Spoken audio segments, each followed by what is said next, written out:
And so lust then skips the empathy, skips the intimacy, and hops right to a one-sided ecstasy that only serves the person who is lusting in the moment.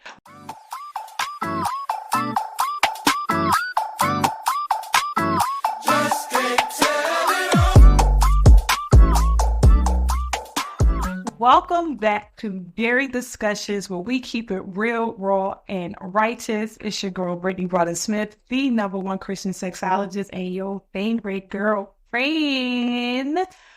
I cannot believe that we are actually doing this. Like, I know we're a couple episodes in at this point, but cheese and rice. Look at the goodness of God. Thank you so much for all of your support, all of the comments, likes, shares, everything. If you want to continue to be a part of the Intimacy Insider crew, make sure you like, share, and subscribe right now so that you will always be caught up and in touch on everything that we are doing. And you'll be the first to know when a video is dropping. We're not going to do a whole bunch of pre-talking today. We get right into it because I have a very big episode for you all today. But as you know how we do, we're going to start with our opening segment, which is As For Me in My House. This one we call Silent Treatment After Sex, coming from a 34-year-old married woman who says, Hey, friend, my husband and I have been married for 8 years, and recently I've noticed that after we're intimate, he goes completely silent. No cuddling, no conversation, just straight to the bed or his phone. I asked him about it, but he says nothing's wrong. I'm starting to feel rejected, like I'm just there for his physical release. What should I do? Is this a sign that something deeper is going on? Well, friend, no. It is not necessarily a sign that something deeper is going on. There are a lot of different reactions that people have after sex. As casual as the world can sometimes get with sex, we tend to forget how emotionally, taxing and immersive, that sex can be. So for some people, aftercare, which is that experience that you have after a sexual experience, that kind of helps you settle your equilibrium, like get back to your equilibrium, settle your nervous system, that type of thing. For some people, aftercare is space. So him, rolling over, turning to his phone, just needing a minute to kind of come down from everything that just happened. I'm going to go ahead and assume you just wore him out. Go here, girl. He just need a minute, and that's okay. We all need our space at different times. I understand how that can feel a bit rejecting, how that can feel like, did you not enjoy it? Did I do something wrong? I definitely can understand how it can feel like that.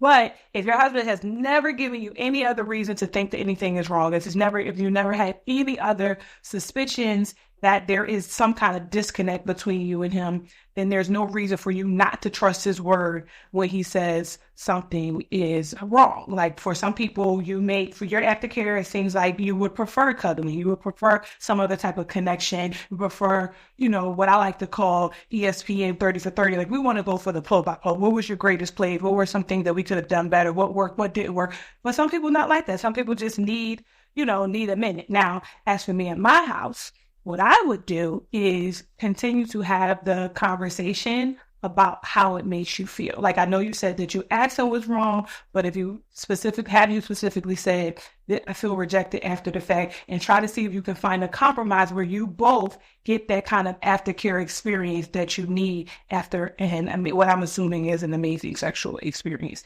Now, and also make sure that you are open to, if there is some type of conversation about the experience that leads him to turn away or go to his phone, that you're open to that conversation as well. So that's what I would do. As for me in my house, I want you to take a deep breath. This is not necessarily indicative of some deeper or bigger problem.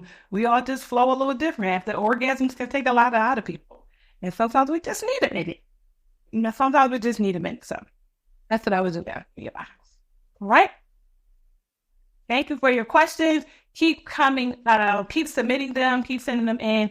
If you want your question or conversation or scenario included on As For Me in My House segment, you know what to do. Send an email, to admin@theintimacyfirm.com with the subject line As For Me in My House. You will at all points remain anonymous, and you never know, your question might be your one here. Okay? All right, friends, let's go on and get right into it, right? The first couple of episodes, we have really just been digging into common questions that I get in my DMs, in my conversations with people when I'm out or speaking somewhere. These are the common questions. I really want to start off our time together in this podcast, really just building a foundational statement of faith, if you will. You know how churches have, like, you go to their website and they have that list of everything that they believe.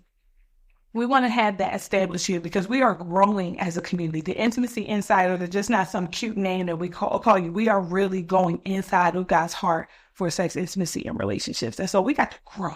Honey, we finna be well informed. All right? So today's episode, we are talking about the difference between lust and desire. What is Brittany? I get all the time, Brittany, what is the difference between lust and desire? How do I know when I'm slipping out of one into the other? And if I've done it, how do I reel it on back and make sure that I don't slip back into it? We're going to talk about all of that today, okay? So let's go ahead and get started. The way we're going to frame it is I'm going to give you three. There's many more. This is not a conversation that we could put a period on in 30 minutes, okay? But we're going to talk about the three main differences between lust and desire. Obviously, you know this is the show where we bridge the gap between the science and the scripture, so we're going to give you but it's really going to be, I ain't going to hold you, it's really going to be heavy on the scripture because lust is a spiritual thing. And we have gone, I've said this before, we've gone way too far into trying to make the matters and things of God so practical and palatable that we can control them and we can manage them apart from him, which that should not be our goal. His strength is made perfect in our weakness. So we need to learn to be weak before God. And in order to do that, we have to really recognize what we truly deal with, right? So first and foremost, first thing out the gate, well, number one, lust seeks only to get, godly desire seeks to give. What does that mean? So we go to the word. James 1:14-15 says that each person is tempted when they are dragged away by their own evil desire or evil lust and enticed. Then after desire for lust was conceived, it gives birth to sin, and sin when it's full grown gives birth to death.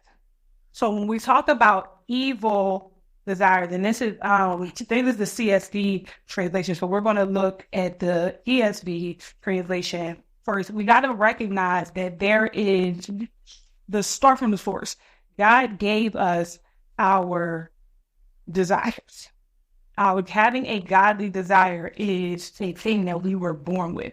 And sexually or otherwise, the things that we are interested in, the things that we yearn for, the things that we get excited about is natural, right? Is natural.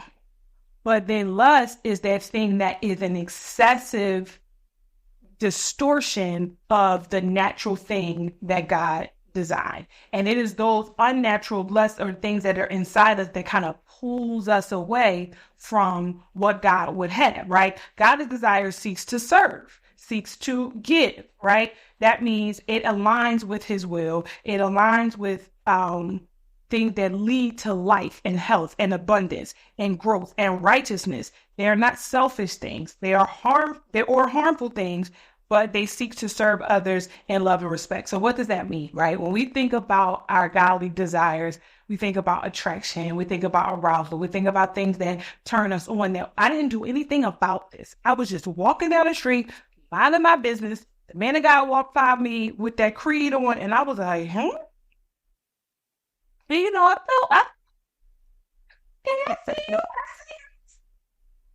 and I know my body responded.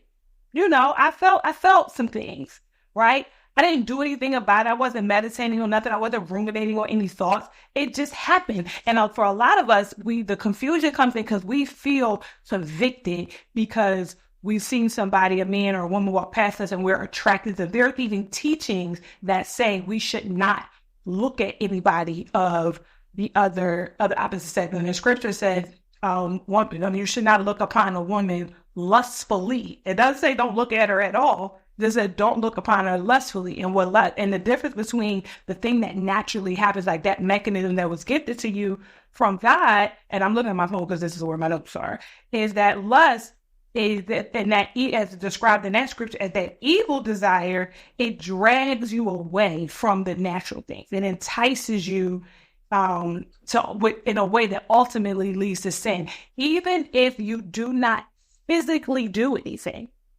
right? And so, because even in that scripture I just mentioned, where Jesus is talking about adultery in Matthew, when he said, if you, I know you heard it say, thou shalt not commit adultery, but I say that if you even look upon a woman lustfully, you've already committed adultery with her. And so the sin that we tend to forget is that you may not, I never gone nowhere, I ain't called nobody, I ain't respond to that new up text, but I satisfied myself mentally. I imagined all the things that I wanted to do. I put them in all of the positions I would have put them in. I at my will, at my power, at my beck and call, I've summoned them into my mind to do and be whatever I wanted them to do and be, but for my own selfish gain. That's what separates lust from desire, the motivation and the gain at the end. When you have a desire or an arousal for your partner or a future partner, or even for a potential husband or wife or relationship that says you want to experience the beauty of sex and that covenantal experience where it's equitable and it's this free exchange of love and passion and attraction, that's desire. Lust says, what can I get from this person? I want this person to pleasure me, to please me. I want this person to, bust a wide for me. You know what I mean? Like, if we really gonna keep it 100, I want you to bend over, girl, show me what you're working with. And when we had those conversations about, the yellow, the gray sweatpants and the prints and all of that, that's motivated because we want them to come and we want to serve them in any way. We want to be equitable in our experiences with them. No, we want what we want. We want them to be our object of our evil and lascivious and almost even idolatrous affections. So that's primary. The number one difference between lust and desire is lust seeks only to get, and godly desire seeks to give. Godly desires serve, lust takes. So if you're in a situation where you're asking yourself, like, am I just aroused, just desire, or am I lusting? If you get what you want, what you need, what you've told yourself that you needed at the expense of this other person, then 9 times out of 10 is lust. Now, for y'all Bible scholars and theologians, I know it's deeper than that, but at its core, that's a safe place to start. If you are only thinking about yourself and at no point did you consider whether they wanted to be in that experience with you, whether it served them, or more importantly, if it serves the purposes of the Lord, then more than likely it is. Number 2, lust reduces humans to their sexual value. Desire honors humanity. Lust reduces humans to their sexual value. Desire honors humanity. Matthew 5:27-28 says, you have heard that it was said, and this is what we talked about earlier, you shall not commit adultery, but I tell you that anyone who looks at a woman lustfully has already committed adultery with her in his heart. So when you look at somebody, and it's interesting that it's just assumed that Jesus is talking to men about women. It's interesting that in this context, and I heard someone else say this before, that in this scripture, there's no like reverse, right? Like other scriptures is like, men, X, Y, and Z, women also A, B, and C. And this one is just like, if you look at a woman lustfully, you already committed adultery. And there's not like in women in the same way, if you look at a man lustfully, you already committed adultery. But I'm going to go ahead and say, what's understood don't need to be explained. Because this scripture is also for everybody as far as I understand. So women, we are not off the hook. So when you look at them gray sweatpants and you like, and when we sharing all those memes and those videos of what's the man going name? Method Man. Mm-hmm. Check your motives, girlfriend. Listen, don't trip the messenger. I don't. But also we try to be better, right? So desire respects the whole person, while lust objectifies that person, which means reducing the individual to only their sexual values rather than seeing who they are, what they have to offer, who God called them to be beyond the physical. And I know this doesn't feel like this is we don't want to talk about this, right? Did we get this getting too deep? It ain't that serious. Oh, I just was looking and all those things. But again, practicality and as it opposes spirituality, and sin continues to convince us that it's not that deep. And slowly but surely, as things begin to be not that deep, as we continue to make and take little freedoms closer and closer and closer, then we get to the place where we are so far gone that we're not even really paying attention to what is right and what is wrong anymore. And as scripture said, like everyone is right in their own eyes. We begin to be right in our own eyes, right? Because again, there are certain things that just happen in our bodies and our minds. Bodies will do what bodies do. Right? You see somebody that you are attracted to, you get excited, you get a hug from someone who, who makes you feel warm and smells good, and you may have a crush on them, and it's like, all right, I'm finna head out, because, we can, there's a point where we realize, like, okay, this could go real wrong or real right. You know what I mean? And now those pieces, those experiences are natural. But it is at the point where you recognize, like, okay, I'm having this natural experience, and then when you make lust is a decision. Desire is an experience. Lust is a decision, right? And so that's when you make a decision to look at somebody, a child of God, a creation of God, an image bearer of God, and you imagine all manner of things that you want to do with them, or that and in your head, what you're saying is, you may not say it out your mouth, but your actions are saying you deserve what they can give you. They of course, they want to show up for you in this way. Of course, they want to take their clothes off for you. Of course, they would be willing to give you and show and say and do whatever for you, because you're you. That's what lust does. Lust puts you in charge of everybody. Lust elevates you above everybody. Lust says, what about me? Give me what I want and what I need. And so that makes that person, the object of your lustful desires, an object. Exactly that, an object. Whereas desire says, I am experiencing or engaging with or even drawn to a full human.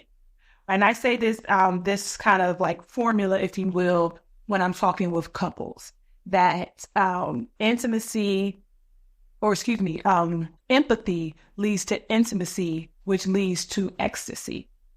And what that means is, when you are experiencing empathy or exercise empathy with someone else, particularly in couple situations with your partner, you see them as fully human. You recognize that they have needs and wants and desires and hopes and shortcomings and strengths that beyond you, that do not necessarily serve you. Now, you may benefit from some of them, but they are not here at your beck and call. They are not there. They were not created. They do not exist for your benefit. That you see them understanding that you also have a responsibility of humility and servitude to them as well. That you see them, when God says, love your neighbor as yourself, you see your partner as well. When God says, what you do for the least of these, you see your partner as well, right? When you think about the fruit of the Spirit that we are called to exhibit, right? You think about how that impacts or how that shows up in your everyday interaction with your partner. That is what empathy and seeing their full humanity looks like, which then leads to intimacy, because when you know someone in that way and you apply the knowledge that you had, that's how you create that shared space of vulnerability. That's where love and sensuality and passion gets to take root and be birthed in that safe space that is tailored to what is desired and needed and wanted and expected of the human that you have decided to partner with, right? And then the ecstasy that is a result is really a physical expression of the love and the intimacy and the sensuality and the safety that you all have created. You two humans have created together in those intimate experiences. And so lust then skips the empathy, skips the intimacy, and hops right to a one-sided ecstasy that only serves the person who is lusting in the moment. And finally, number 3 is lust isolates, godly desire draws. And by draws, I mean it draws you in closer to him, his will, his way, and to his plan for connection with others. 1 John 2:15-17 says, do not love the world or anything in the world. If anyone loves the world, the love for the Father is not in them. For everything in the world, the lust of the flesh, the lust of the eye, and the pride of life comes not from the Father, but from the world. The world and its desires pass away, but whoever does the will of God lives forever. Godly desire is natural. Godly desire is healthy. The things that we have in this passage specifically really illuminates how desire extends beyond sex. I know things like desire, lust, passion, all of those things, excitement, tend to be pigeonholed to the sexual sphere, but we have natural human desires that are good, that extend beyond sex. We desire food, we desire, nice clothes, or, certain homes or whatever. We have preferences for things that are not sinful. Food is good. We like certain foods. We have our favorite foods, but when it is excessive and idolatrous and surpasses God's plan is when it becomes gluttony, and that's what makes it a lustful desire. We, enjoy sex. We are aroused by people. We are attracted to people and things like that. But when it becomes selfish and self-serving, and when it sits outside of God's plan for your life or the life of that person, or really his plan for his people overall, is when it becomes lust, right? Lust is this unbridled, excessive craving that becomes an idol. You make an idol out of your wants. You make an idol and then you begin to take wants and convince yourself that they are needs. We had this conversation, and I'm not going to be really popular for this, but we have this conversation all the time, that men need sex. That rhetoric, that mindset is a brainchild of lust. Nobody needs sex. The things that we need are things that we could die from if we don't have. Now, sex can be very important. Sex can be a priority. It can be a great interest. All those things. I don't want to get too much into that because we have another episode coming up where I kind of unpack that a little bit more. But what we know is that when we decide that something is what God says it isn't, that is when we are making our direct descent into lust. When we think about the flesh, like our fleshly nature, we know that there is flesh as in our physical bodies, but there's also flesh as in like our human nature. The thing that is at enmity with God, the thing that pulls us away. It is the fleshly desires and the lustful desires, the things that's talked about in this chapter. Those lusts of the flesh are the things that draw you or pull you away from God. It isolates you from God and the things of him and his people, as opposed to drawing you closer into him. And sometimes that even our desires illuminate a weakness that we have, and when we are approaching it from a godly lens, we should be drawing closer to him to seek his help. We should be drawing closer to the people and the community that he put in our lives, so that we can get support and accountability. Lust says, I don't need nobody, I got me. Okay? And I'm going to get what I want. I'm going to use what I got to get what I want. All those things that we kind of hustle after and go after and yearn for, and secretly, and sometimes not so secretly, hyper focus on, is birthed from this lust of the flesh. And the lust of the eyes are those things that are good to look upon, that those that are pleasing to our eyes, the things that kind of show us that I'm going to get so focused on this thing that's going to pull me away. That's going to isolate me. We see it all the time, that lust of the eyes. We see it all the time on social media.